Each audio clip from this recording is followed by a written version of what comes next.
C'est Obsédé par la rancœur, un thriller. À suspense de Sadie Price, tome 5, écrit par Riley Dark, lu par Olivia. Chapitre 1.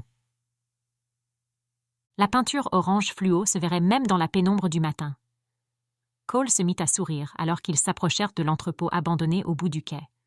Hormis l'étrange sensation d'être observé, qu'il essayait d'ignorer, c'était parfait, surtout en ce début du mois de février. Avec seulement 6 heures de clarté à Anchorage, l'aube se faisait tardive et le crépuscule arrivait tôt. Ainsi, il bénéficiait plus longtemps de la couverture de l'obscurité. Les lampadaires de cette partie inutilisée du quai n'émettant guère plus qu'une lueur, les chances d'être vus, et donc attrapé, était mince. Tant mieux. Si sa mère découvrait ce qu'il faisait au lieu de se rendre à l'école pour la journée, il aurait de gros ennuis. La dernière fois qu'il avait été pris la main dans le sac, il avait payé le prix fort.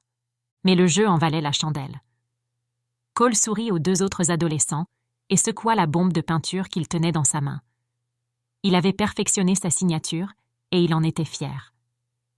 Il avait passé des heures à la dessiner jusqu'à être satisfait de la courbe et de la forme des lettres, assurant un style distinctif qui serait reconnu comme le sien. Voilà ce que ses parents et ses professeurs ne comprenaient pas. Le graffiti était un art.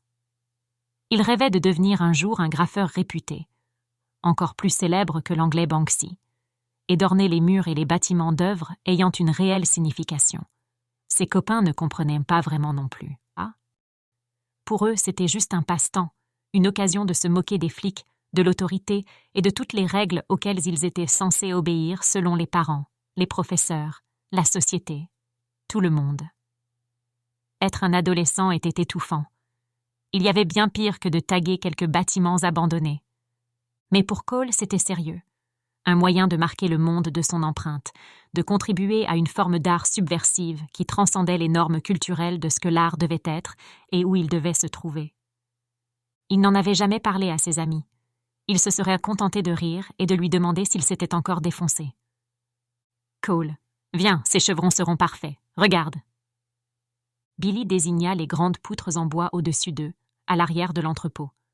Réalisant qu'il avait cessé de les suivre et s'était perdu dans ses pensées, Cole trottina jusqu'à ses camarades, brandissant son téléphone pour mieux voir. Ils auraient dû apporter de meilleurs éclairages, pensa-t-il. Ils ne voyaient quasiment rien avec les flashs de leur téléphone. Cela n'avait pas vraiment d'importance. Ils pouvaient taguer sans regarder maintenant, voir les yeux fermés. Il rejoignit Billy et l'autre garçon, Jerry, et ils secouèrent leurs bombes, prêts à commencer. Jerry traîna quelques caisses en bois pour qu'ils puissent grimper jusqu'au chevron. C'était un peu dangereux. Mais ils avaient déjà fait pire, en escaladant des toits et même les grilles de l'école pendant les vacances d'été. C'était stupide. D'ailleurs, c'était à cette occasion que Cole s'était fait prendre.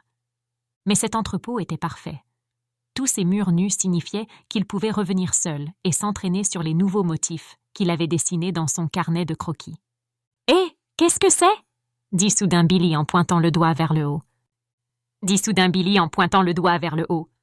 Sir Cole orienta le flash de son téléphone dans la bonne direction. « On dirait qu'un tas de plastique a été suspendu là, » poursuivit Billy, l'air confus, comme s'il y avait quelque chose d'enveloppé dedans. Jerry avait arrêté de traîner des caisses et s'était rapproché, l'air surexcité. « Ça a peut-être été caché ici exprès. » Il recommença à empiler des caisses les unes sur les autres. « Quoi, comme un trésor ?» plaisanta Billy. « On n'a plus l'âge de jouer aux pirates. On n'est plus à l'école primaire. » Mais Jerry n'écoutait pas. Il commençait à escalader les caisses en essayant d'atteindre le plastique. Il risquait de tomber, mais il s'en fichait. Cole aurait voulu lui dire d'arrêter. Quelque chose dans le ballot de plastique le mettait mal à l'aise.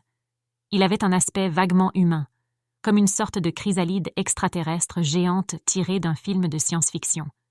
Cela lui rappelait aussi les sculptures en plastique et en métal de la galerie chic où sa mère l'avait emmené pour son anniversaire. Jerry renonça à ses acrobaties et lança sa bombe de peinture sur le plastique. Il vacilla de façon précaire et un bout se détacha. Avec un sourire satisfait, Jerry l'attrapa et tira dessus pour commencer à le dérouler lentement, libérant ce qu'il contenait. « Hé, quelque chose me coule dessus !» se plaignit Billy en s'essuyant le visage. Pendant qu'il parlait, une grosse goutte de liquide atterrit sur la main de Cole, qui plissa les yeux, puis recula de stupeur. C'était du sang. Il leva la tête vers ce qui descendait vers eux avec une horreur naissante, et tandis que le plastique se déroulait progressivement, il découvrit le visage. Nous espérons que vous avez apprécié cet aperçu. Pour continuer à écouter ce livre audio sur Google Play Livres, utilisez le lien dans la description de la vidéo.